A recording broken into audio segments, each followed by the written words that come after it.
something else this movie does, maybe inadvertently. I mean, or it could have been planned, or maybe it was the point of it. And I'm just reading surface level bullshit. He says, "Oh, I'm mad as hell, and I'm not going to take it anymore." And then he has everyone else say the same thing, and you think it's going to like spark this change of something, to where it doesn't. No, nothing changes. They keep taking it. Howard Beale still works at the same network. Yeah, he just now has a show, and he says the same thing. And because he goes off about how the media tells you to do things and blah blah blah, but then they just keep listening. So it's like. They think that they're changing something or they're a part of something, to where they're actually not. They're just part of another system, that this is just the next stage of an evolution of the media system. I just found that funny, because it's a perfect way that Americans typically protest, is just getting pissed off about it, but then not really doing anything about it. Right. Getting pissed off. "Oh, I hate my life. You're right. I'm going to change it." But then they just keep doing the same shit.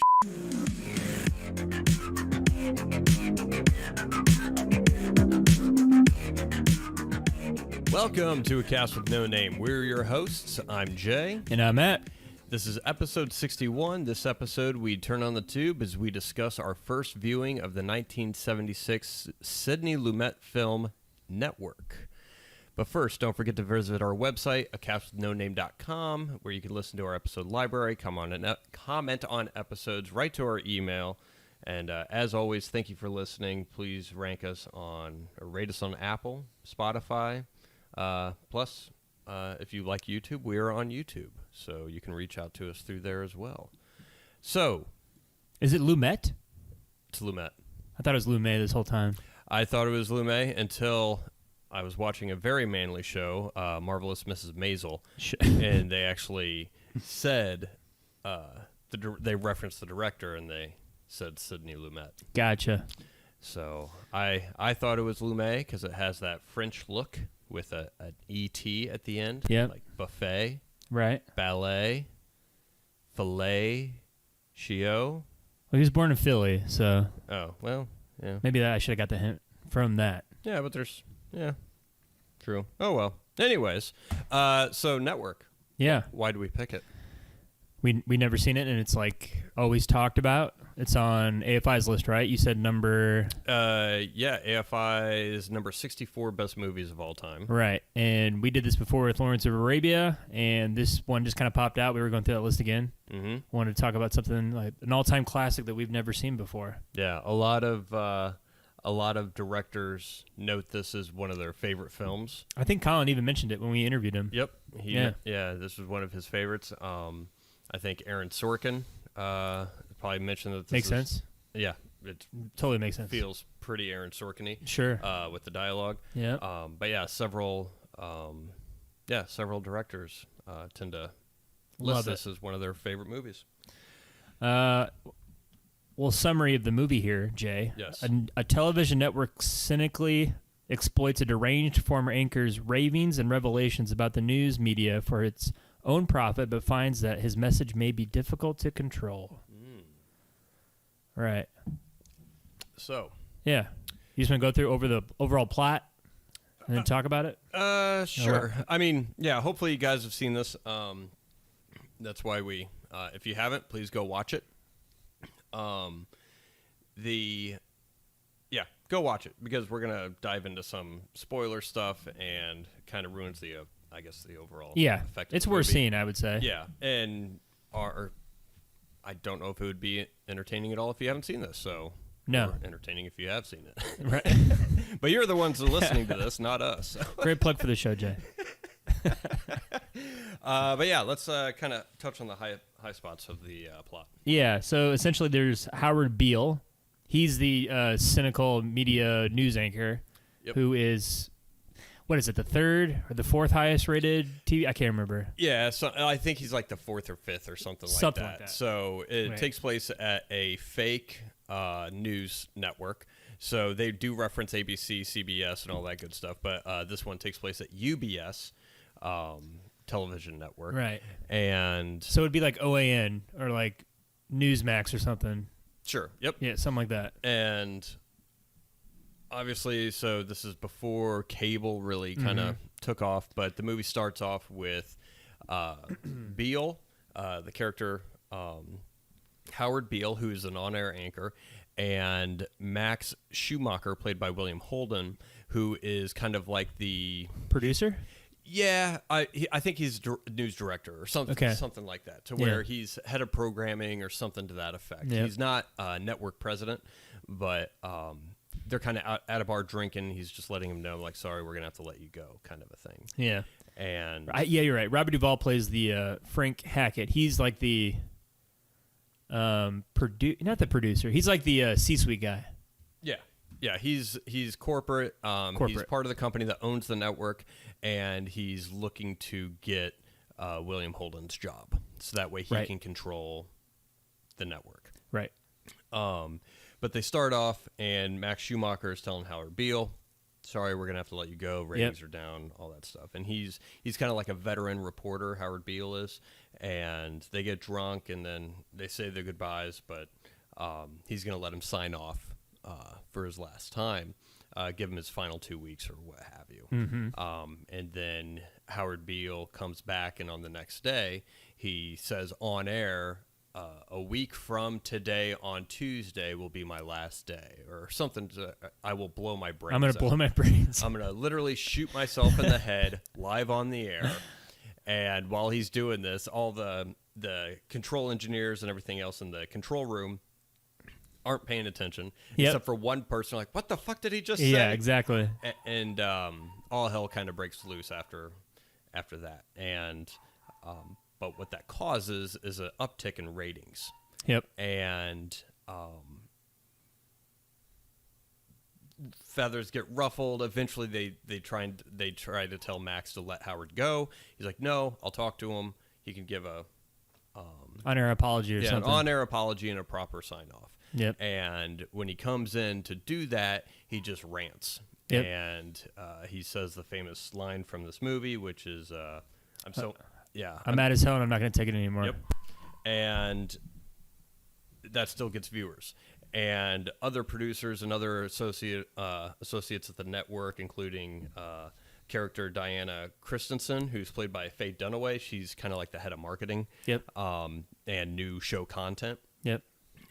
She's looking to climb the corporate ladder. Yep. Yeah. She has motivations. Yeah. And she's very ambitious, and she sees the value as far as the viewers that he gets. Yep. And so he kind of gets more popular. They kind of let him rant and rave. He becomes so popular. They center a show around him, and a bunch of other stuff happens. But more or less, by the end, the television station eventually ends up getting bought out by a Saudi company. Mm-hmm. And he has this massive Howard Beale has this massive movement following him, and so they try and change his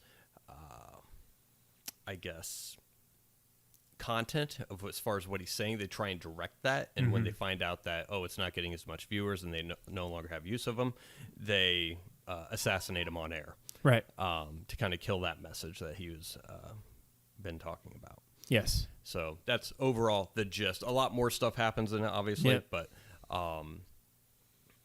I guess he gains his following. He's a giant flame, and then it kind of peters out. Yep. And he gets shot because he has poor ratings. Mm-hmm. Yeah. So I've never seen a Sidney Lumet film. I haven't seen 12 Angry Men. Really? Yeah, I know you have. Oh. Comparison, how would you say this ranks next to 12 Angry Men? Not close. Not close? No. Well, that's because 12 Angry Men is. I would say 12 Angry Men might be in my top 10. Mm-hmm. That movie is really, really awesome. One of my favorite black and white movies. Definitely. Okay. Definitely. You need to watch that. We need to talk about that. That's what I hear. It is a great movie. But as far as his other stuff, like I've seen Dog Day Afternoon. That's really good. Serpico's good. This, I would say it's on that same level of enjoyment. Mm-hmm. I mean, I'm going to be honest. The first time watching this movie, I was kind of confused by it because I wasn't sure because I didn't know it was a satire. Mm-hmm. I just put it on, didn't read up on it or anything, and it was kind of confusing. When you come into it not knowing it's a satire, there's things and stuff they say where it's like, this is like a scene out of Airplane or something. And yeah, is this supposed to be funny? Right. I don't know if he's trying to be funny, and then inserted in there are these like very dramatic scenes of like, because Max has an affair with Diana in the movie, and Max is married, so there's a very intense like divorce scene with oh man, what's her name? She won the Oscar for it, and she was in it for like 10 minutes. Sorry, this movie was nominated for like 1,000 Oscars. Beatrice Straight. Yep. She was great in it for sure. Anyway, she played his wife. Yeah, Max Schumacher's wife that he cheats on, and so yeah, you have those dramatic elements sparsed in with the set. It was just weird. It was a weird like tone that I wasn't prepared for. Yeah, I didn't know it was. I mean, there's some conflicting things as far as sometimes when like Sidney Lumet was interviewed, he's like, "Oh no, it's not a satire," but it is. Yeah, for sure. And I guess my overall first impression of it, I thought it was fine. Yeah. I mean, I thought all of the acting was great. Oh, for sure. Ned Beatty killed it. And his scene's awesome. I mean, I look at him, and the first thing I think of Toy Story 3? No. Fozzie Bear? Or what's his name there? Crap. I don't know. All I remember is his line, "Hello, big baby." Yeah. No, when I think of Ned Beatty, I think of Superman. 1978, Christopher Reeves. He plays Lex Luthor's. Sorry, Mr. Luthor. Yeah.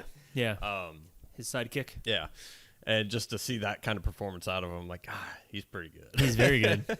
Yeah, he's good. But yeah, all the acting was great. I like the dialogue scenes. I like how everyone's talking over somebody else. Like you said, very Aaron Sorkin-y. Yeah. And the writer, Patty Chayefsky, he's a very good writer. You can tell. Yeah. Dialogue's just different back in those days with these movies. And the acting wasn't, it was never over the top. No. It was kind of, I mean, it takes place around professional people, and they handle it professionally. Yep. Even when the scene where Max Schumacher is getting forced out, and this is after I think they had a fling. Him and Diana Christensen had a fling, and he's getting screwed out of his job, and Robert Duvall and Faye Dunaway are forcing him out, and he's like, "Oh, you in on this too?" And Faye Dunaway says, "Well, yeah, I think it's what's best for the network." And he said, "Well, fuck you too, honey." But then they hook up again later, and to where it's like that, like it wasn't personal, like everyone kind of takes it as far as that conflict professionally, as opposed to having like an over-the-top Jerry Maguire reaction that is mainly played in movies nowadays, to where it's nice to see that understated acting that isn't so exaggerated and over the top. It's very subtle. Yeah, what did you think of his character, Ned Beatty's? Like he was like he was like the spokesman of the company that bought out the or was he the president? I don't remember. I think he was the president. Was he? So, because I think he was the guy that was selling the network to the Saudis, and he didn't want the FCC or whatever to be able to block that purchase due to a lot of civil unrest or civil uprising protesting it, because by this time Howard Beale has his own show, and he gets wind of this, and he's telling all of his viewers, write to your congressman, write to Washington, and make a lot of noise, because they're going to sell this, and it's just going to be another crap show, and blah, blah, blah, blah, blah. And then that's when Ned Beatty comes in and kind of plays on his psychosis to convince him that, no, this is a good thing. This is what God wants, more or less. Yes, yeah. And that's right. He had this like not God complex, but this like messenger complex. Like he's channeling through me, and this is my mission in life. Yeah.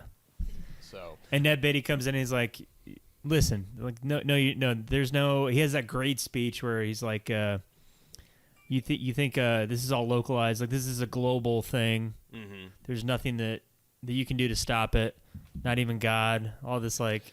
There's no nations anymore. Yes. There's only corporations, right? And that's what the real borders are now. And Right. I think you made this comment though before that this would definitely hit harder in 1976 when it came out than today, because we've heard this 1,000 times over, and we're like inundated in it on a constant basis nowadays.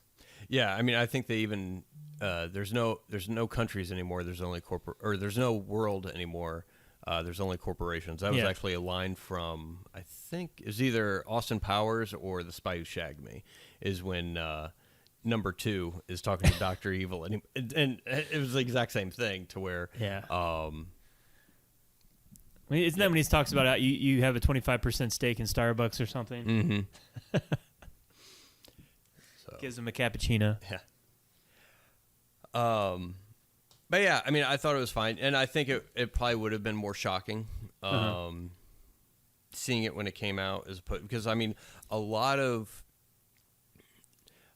things that happen, and it could have been true back then too, and it's just like maybe it was first brought to light at that time. But a lot of things that this touches on, I think, is just very, very prevalent today. I mean, the network exploits Howard Beale for his value that he has to viewers. I mean, that happens. I mean, that's just plain using somebody for advertisement, more or less, or just to sell airtime or something, which, I mean, that happens with influencers, but you have reality TV shows to where they take advantage of people in there. Granted, they pay them for episodes, and they make more money than us, but they're exploiting something that is, I guess, ugly about them. And they exploit that for our entertainment and at the same time to bring in revenue for their network or production company in that sense. You also have monetizing the worst aspects of humanity. Yeah, exactly. That's a great way to put it. Yeah. And for our entertainment, and some of that entertainment is looked upon as like in a disgustful way, to where, oh my God, this is like a train wreck, I can't turn away, to other people idealize probably some of those people. And I mean, like, for example, like Jersey Shore or something. I mean, however, that's your favorite show. However real that actually is, I'm sure. I mean, like anything else, a lot of it's scripted. Yeah. But it's showcasing a form of humanity that, like, half the people would look at it and be like, "Those are fucking idiots. This is stupid. Like, they're a bunch of dumb kids." The other, I mean, and then you probably have another half. They're like, "Oh, they're really cool." They're like, ooh, kind of. And kind of look up to them in some way. But also you have biased point of views and kind of positioning that as news, to where it's not news, it's just somebody's opinion or a group of people's opinions. That they're channeling through to the person that's actually on TV. Yeah. Yeah. And to where, oh, that's not news. You're spouting bullshit. It's a show. Yeah, it's a show. You're trying, but they air it on news networks. Oh, yeah. And, I mean, so a lot of the stuff that they show in the movie, I feel it's just every day now. Oh, yeah. And like when Howard Beale has his show, like his group of followers, and it's almost like a church, like a synagogue. Oh, it looks like a thing. televangelist. Oh, yeah, for sure. Like the set design and everything else. Everybody has that now.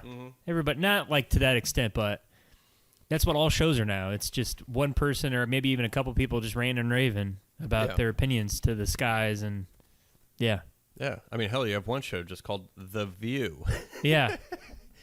Where it's 3 ladies and they gang up on one person. So, is that what it is now? I haven't seen that show in a I don't know. long time. I work during the day, so I don't. You don't watch daytime television? I don't. And then, but there's an interesting thing in here that I like, the social activism concept. So you have the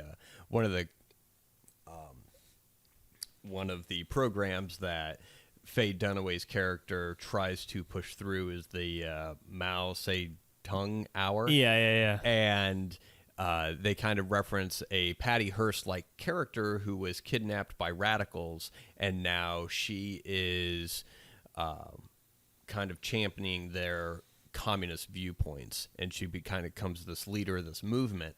And she wants to create kind of like a reality show, pretty much, where cameras follow them around, whether it be bank robberies or something, but to kind of show this movement, because it would be interesting for viewers, and which kind of dips into reality television.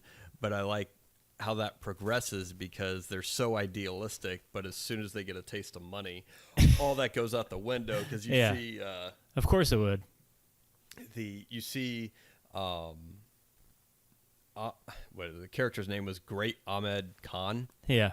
Kind of like the leader of this activist group, and kind of like positioned like a warlord, and but they're all sitting around, they're talking about residuals and points and viewer numbers and contracts and negotiations and everything else, to where this communist group who doesn't care about personal possessions, and they want to take away that wealth from people and spread it to everybody. They're bartering in the same system and falling in line in the system that they're trying to fight against. Yep. It's like a black hole, man. Yeah. Which is funny, because it just, I mean, I feel like it just undercuts everything, to where this is all bullshit. It's all about money. That's it.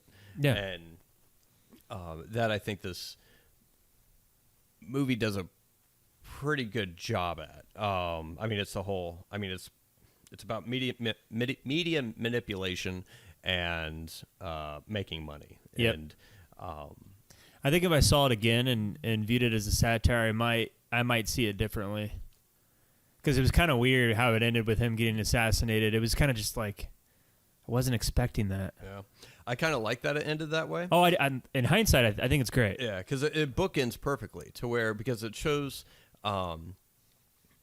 it starts with, I'm going to blow my brains out on TV, and everyone getting worked up and scared, and like, oh, we can't have that. We can't air, like, we can't have something like that air. We need to take him off immediately. To now the network is actually just making a decision. Okay, we need to kill him on air and make a shit. We need to have a hero crane shot going up as like you see him laying there bloody, to where it just kind of shows the slow progress of vulgarity in the media and in television, which I didn't really kind of think of until, this afternoon, when I was kind of jotting down notes of things that I wanted to talk about, to where I was like, oh yeah, it kind of bookended with a murder. I was like, but then it kind of shows the slow progress of the amount of crap that they allow on television, or just like mass media in general. Yep. Yeah. What did you think? The only criticism I would have of the movie was just the romance between Max and Diana. Not the relationship itself, just the William Holden is still stuck in that 1940s, 50s era of like romantic acting. It just was kind of, I don't know. It's old. It's like old romantic acting, but it doesn't like ruin the movie for me. Viewpoint as far as how a relationship should be? No. Just like the acting, the romantic acting. Got ya. I don't know how else to describe it unless we watch the scene together, which we could, Jay, and just watch Faye Dunaway and William Holden kiss. Just like a dramatic. Yeah. It just, I don't know. Nowadays, it's not. It's just weird. It's just weird acting. So it's just the acting, not the actual act of it? Correct. Got you. It's just nitpicking. Yeah. Okay. I like the movie. Got you. I was wondering, like, the purpose of the relationship. I mean, the only conclusion I came to is that it was just to show the contrast as far as people who have been, because I think Faye Dunaway's character was pretty much raised by TV. Yeah. And I think she makes mention of it, to where she was always attracted to TV. And William Holden's character, who's considerably older than her, comes from a different generation where he didn't have that his entire life. At this point, TV had been around for 30 years. By that time, he was already an adult. Mm-hmm. And to where he even tells her that you are the incarnate of television. Like, you are emotionless, and you are indifferent to people suffering, and you can't express joy, to where maybe he was just making more of a kind of a, I guess, statement on people who are affected by TV and who kind of stay away from it, kind of, or just turn out to be different people or something that way. Or it very well could have just been, that's the only thing I can really think of, is that they just wanted to show what this media does to a person, or someone who kind of gives their life into it. Here's that result, and then over here you have this result where Max still has some kind of honor or integrity left. I think they were trying to. Actually, now that I think about it, it's a pretty good job of showing first Faye Dunaway's character. She's willing to do all she cares about is advancing her career. That's all she cares about. And it's kind of funny you mentioned that. Like Max is like, you're emotionless. You're a product of TV. You don't care about people, that kind of thing. While he's ripped the heart out of his ex-wife by cheating on her. So maybe it's just projecting at that point, talking about himself almost. Yeah. So that's good writing. That's good storytelling. And I remember watching a behind-the-scenes version of this, and Sidney Lumet was telling Faye Dunaway when William Holden's giving that whole speech, like, you're emotionless, and how she kind of just stares at him and doesn't really show any emotion when he's like berating her. Sidney Lumet says, if you like show any emotion whatsoever, I'm gonna fire you from this movie and replace you. Because I guess her instincts were like, she wanted to emotionally react. It's like, that's not. I know you want to. Yeah. But nothing. I want you to be a stone wall. Interesting. Yeah. Which played well. Yeah, it's the right call. Right call. Especially with her character. Yes, I agree. It's very smart decision making. Great script. The acting's really, really good. Yeah, the acting's. It's very good. Very, very good.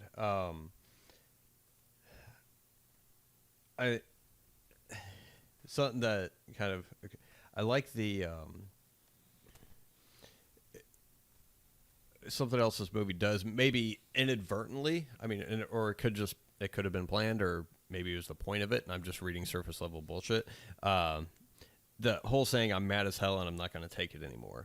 He fires up the viewers to say the same thing, like scream it out the windows, and he starts getting this kind of cult following, and it kind of turns into like a strong viewer base for his program, to where I like how both Howard Beale's character and all of his viewers, it's the equivalent, what did they call it a couple of years, like Facebook, what did they call it, Facebook protest or something like that, to where someone would just make a random post on Facebook or social media saying, "Oh, this is horrible," and then that's all they do. Yeah. And I kind of got those vibes from it, or kind of found it funny, to where I'm mad as hell, and like, because he comes in after he finds out he's getting fired, and he has this whole monologue, pretty much how life is bullshit. Yeah. To where you're concerned about all these things that really don't matter. And the only time you figure it out that it's all bullshit, it's far too late. And then that kind of goes into his next broadcast, to where he says, "Oh, I'm mad as hell and I'm not going to take it anymore," and then he has everyone else say the same thing, and you think it's going to like spark this change of something, to where it doesn't. No, nothing changes. They keep taking it. Howard Beale still works at the same network. Yeah, he just now has a show, and he says the same thing, and because he goes off about how the media tells you to do things and blah blah blah, but then they just keep listening. So it's like they think that they're changing something, or they're a part of something, to where they're actually not. They're just part of another system, that this is just the next stage of an evolution of the media system, to where I just found that funny, because it's a perfect way that Americans typically protest, is just getting pissed off about it, but then not really doing anything about it. Right. Getting pissed off. "Oh, I hate my life. You're right. I'm going to change it." But then they just keep doing the same shit. Yeah. Either because of laziness or convenience or time or whatever. But that was just something that I kind of got a kick out of watching this, was just that aspect of it, to where it didn't matter what he's like. None of it mattered. It's because they just move on to the next thing. Yeah.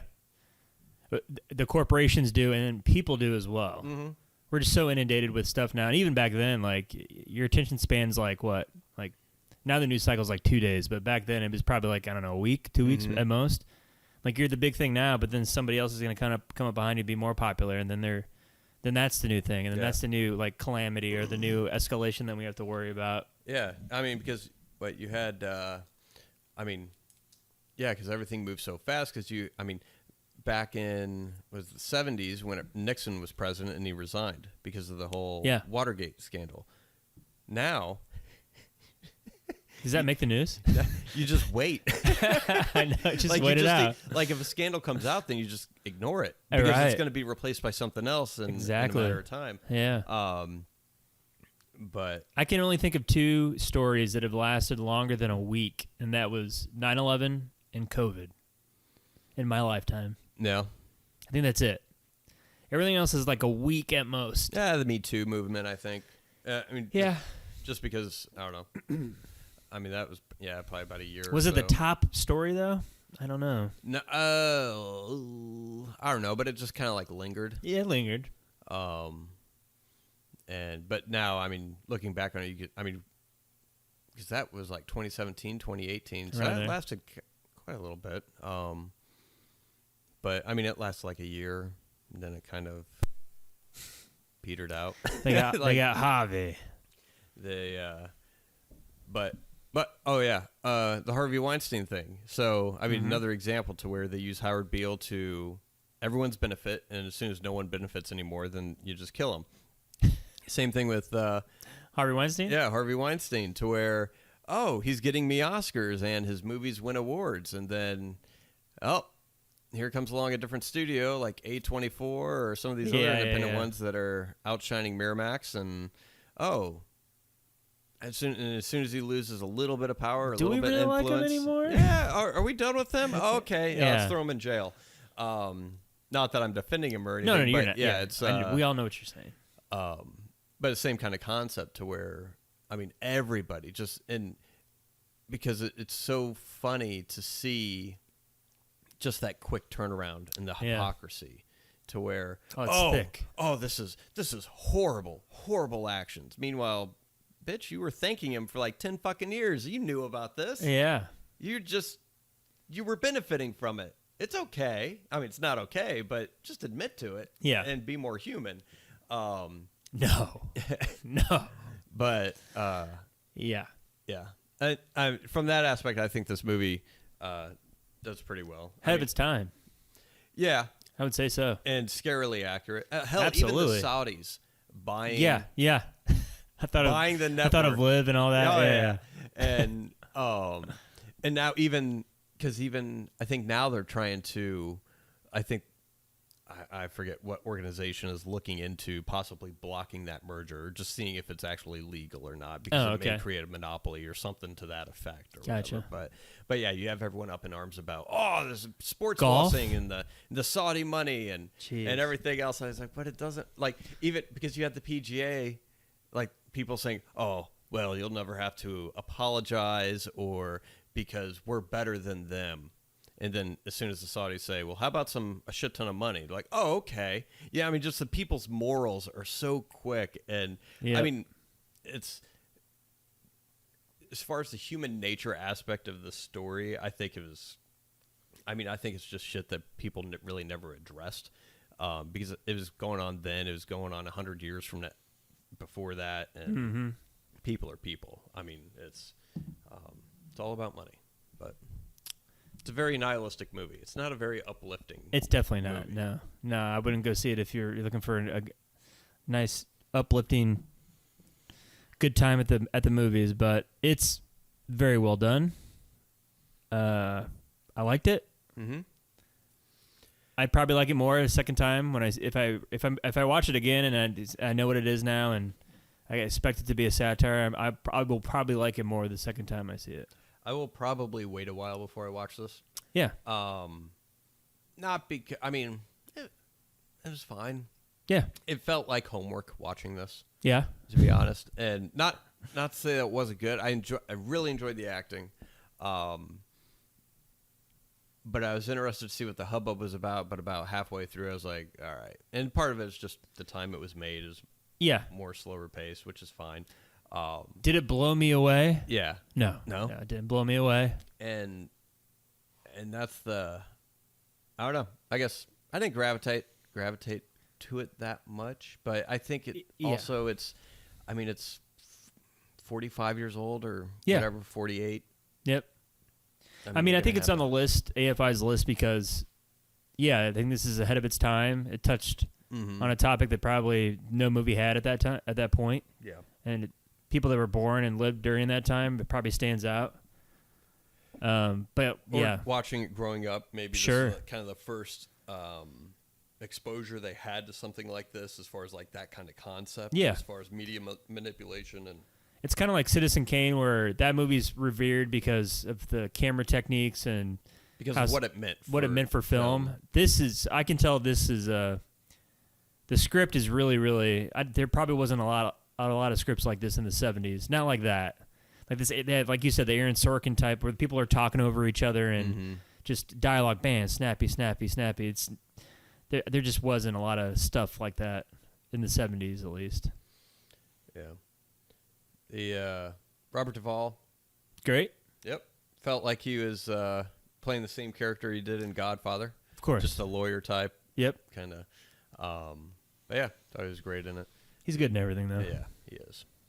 But if you don't want to watch this movie, just YouTube Ned Beatty's monologue in the boardroom. That's probably my favorite scene in the whole movie. Yeah, I would say, to get the cliff notes of this movie. Yep. Howard Beale's rant on television. And then Ned Beatty's monologue, and then you could probably just YouTube Network talking about assassinating Howard Beale, and you'd get the gist of more or less most of the movie. That scene's kind of funny.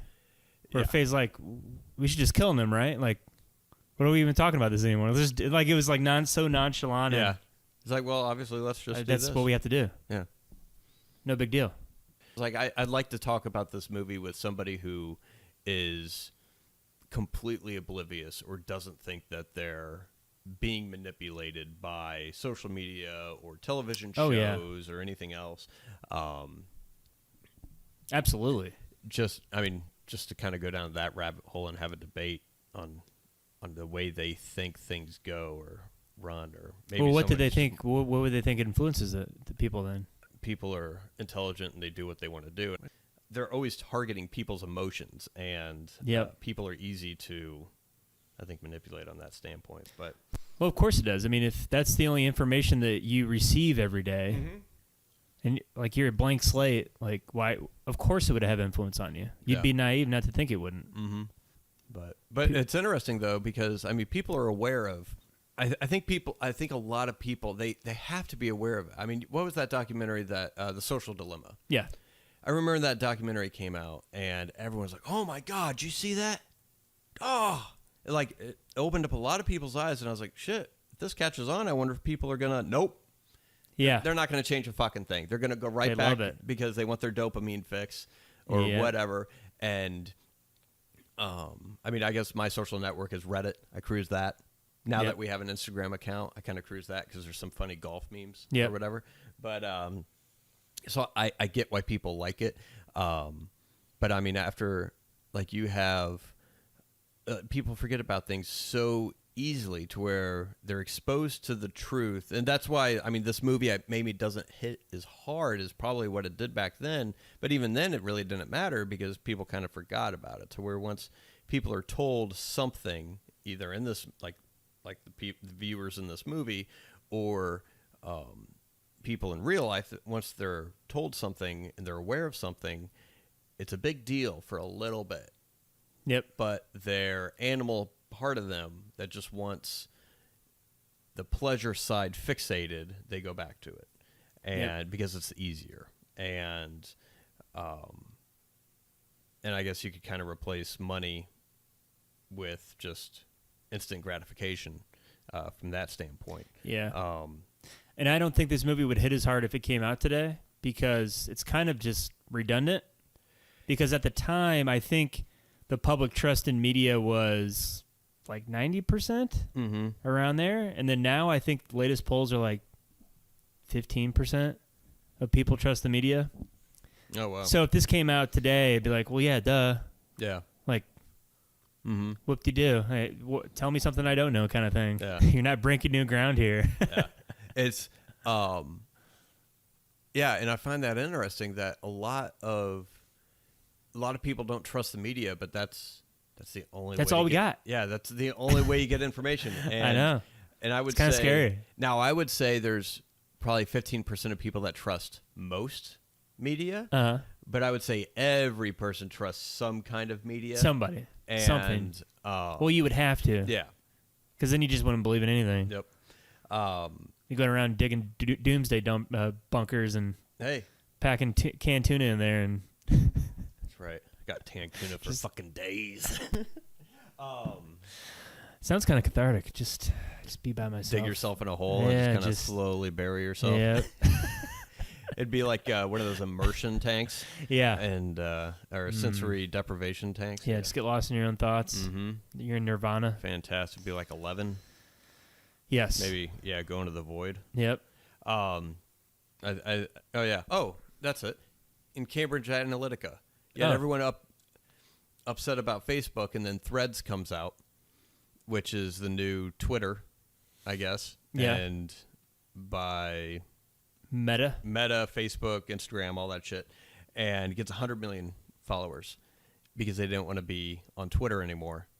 And because now Twitter's bad because Elon is not popular in some circles, so everyone's going to Threads. And I'm like, okay, so, I mean, they're going to have your information regardless, but it's like really? Like, Yeah. I'm waiting for the American, innovation spirit or something to kind of change that. But it's funny because people just keep going back and doing the same shit. Yep. To where, I'm not on Facebook anymore. I don't trust them. But I'm on Instagram and Threads, owned by the same company. It's ridiculous. Yeah. Yeah. I don't like no Facebook, but I like VR. And then they got their Oculus, Yep. owned by Facebook. Yep. And I mean, it gets to a point you can't escape it. Well, we're going to get to the point where it's just one corporation that owns everything, right? yeah, Zorg. Zorg. Yes. And at that point, who do you criticize? John Baptiste Emmanuel Zorg. Yes. That's who you criticize. Jeez. But I think this would just kind of be like no brainer. If a lot of people like if they showed this in school, I think it would be very, Yep. It's an old movie. Which I think this now. I think maybe something like this possibly could be remade. Yeah. Into a different, but I don't know if it would do anything or bring anything to the table that hasn't been said already. I mean, of course, you have. I mean, you'd have to tell it a unique way, because especially because I think some movies like The Circle with was it Emma Watson, Tom Hanks, have something to do with like social media and shit like that. Didn't see it.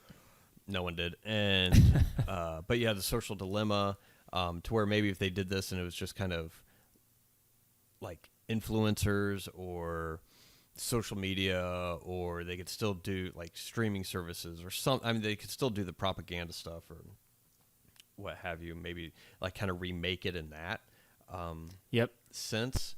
But again, I don't know if it would say anything that hasn't already been said. But I don't know. When Social Dilemma came out and it blew everybody away, I was like, and they were like, "Oh, do you know what they do?" And I'm like, "Yeah." You never read the terms of service? I mean, neither have I, but I'm aware of what's in them. It's 50 pages long, yeah. Yeah, and it's like, really? You didn't know this? Like, yep. But what else would they do, though? Their job is to keep eyeballs on screens for as long as possible. Mm-hmm. And what do you do that? Just show things that you're clicking on. Yeah. It's not hard to figure out. Mm-hmm. There's no moral compass to this. It's just money. Yeah. Advertisers. Stay on your platform as long as possible. Yeah. It's just fighting for your attention. They don't have any beliefs or anything. It's just, what do the people want to see? Mm-hmm. Or what's the word? detailed. That's not the word. Minute. It's not like before where you could charge an advertiser like, hey, you're going to get a spot on the Super Bowl because that's going to be the most eyeballs on this show. Mm-hmm. We don't know who's watching, but here what the ratings are. With these social media companies, you know exactly who is watching what. Mm-hmm. Sex, age, location in the country, Mm-hmm. where you took a shit the day before, what you bought on Amazon. Yep. Like, it's all in this algorithm, and it's a drug that's just tailored for you, specifically for you. And not just social media. You get internet service providers. Yeah. So if I'm over at your house and I'm watching Bluey, Yeah. get ready for a bunch of Bluey merchandise on your shit. Great. And it's not because we talked about it. It's because I was on your Wi-Fi and the internet service provider saw that, oh, someone in the house likes Bluey. So Yep. now you get Bluey. Yep. Now you get it. That's what you get. Yeah. You fucking take that great show. Hey, You watch it and enjoy it. That is a great show. Yeah. Man, do you think it deserved to be on the top 100 list?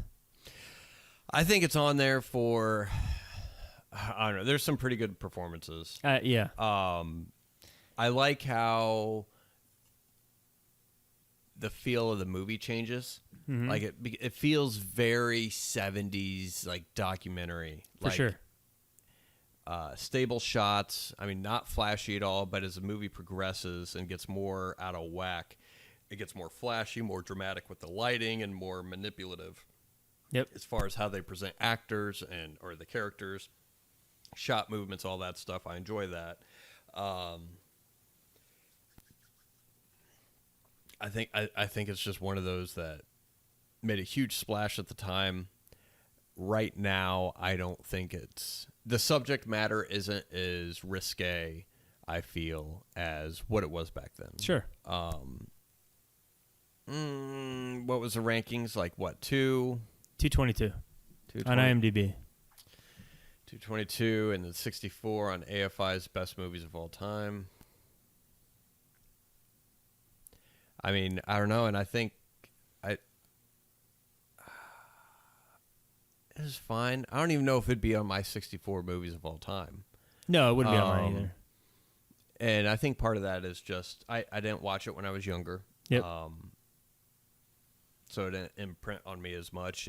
I wasn't shocked when I saw this.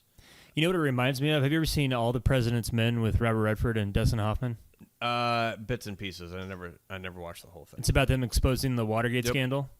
And I watched that recently, maybe a couple of years ago, and I remember watching it thinking it's a pretty good like thriller, but like what they were uncovering, I'm like, what, the president's taping conversations, breaking into the DNC to get records on people, and I'm like, it's not. Is it? That's what everyone does. This is supposed to be scandalous. Yeah, it kind of loses the tension. Yeah. Of it because you've seen so much other shit. Yep. And everyone's exposed to so many other things. Yeah. Well, it goes back to the public trusting the government 50 years ago more than they trust now. Oh my word! Yeah. Yeah. Yeah. I don't know. I think if I watched it maybe when I was younger, I'd probably look at this a little bit more fondly. Sure. I mean, there's a lot of older movies, like a lot of the James Bond movies, I watched when I was younger, so I have that kind of like nostalgia when I watch them. But I mean, then there's other movies like Little Big Man that I guess I was a kid when I watched that too. But there's some movies that I feel like just kind of like hit hard, like Rear Window. Yeah. I think the first time I watched that, I was a freshman in college, and I remember the first time I watched it, and I was sitting on the edge of my seat. That is a perfect example of a movie that ages beautifully. Sure. Because it's like you can't really improve on it because it works so well. I bet it hit harder, maybe even still back then, but the editing techniques, the acting, the story, the pacing, everything it slaps. as the kids Slaps. would say 5 years ago. They don't say it anymore. No, what do they say now? I don't fucking know. I don't. You don't care? Well, 5 years from now, we're gonna get our kids to. They're gonna have their vernacular. That'll be the. Oh, I can't wait for that. That'll be like the cool thing to say. Yeah, I'll just be like, "That's fucking stupid." Oh, you're just not cool. I'm like, maybe, but that's fucking stupid. Right. Oh, Dad. Yeah. So it didn't strike me as that to where, but there's still some older movies that I'll see, like even outside of being a kid, that I was like, oh, that was pretty fucking good. 12 Angry Men. Yeah, I'll have to look at it. You'd like see it. if it would be one of those. You would like it for sure. It's very good. But yeah. Well, anything else on Network? Nope. If you haven't seen it, I'd still recommend to give it a shot. Yeah, it's pretty good. It's not. I mean, it's not a waste of time by any means. No, I think the performance is great, and if you're a Ned Beatty fan, yeah, oh yeah, it's very good. Kills it. He does. Alrighty. Well, join us next time as we talk about another hidden gem, the 1991 action thriller Toy Soldiers. Right now, as of this recording, you can rent it on Amazon Prime, Apple TV, YouTube, Google Play, or stream free on Crackle. But as always, stay away from social media and media manipulation unless you go to YouTube and Instagram to like our shit and rate us. But thank you for listening. acastwithnoname.com if you want all that good stuff. Till next time, Matt. Till next time, Jay.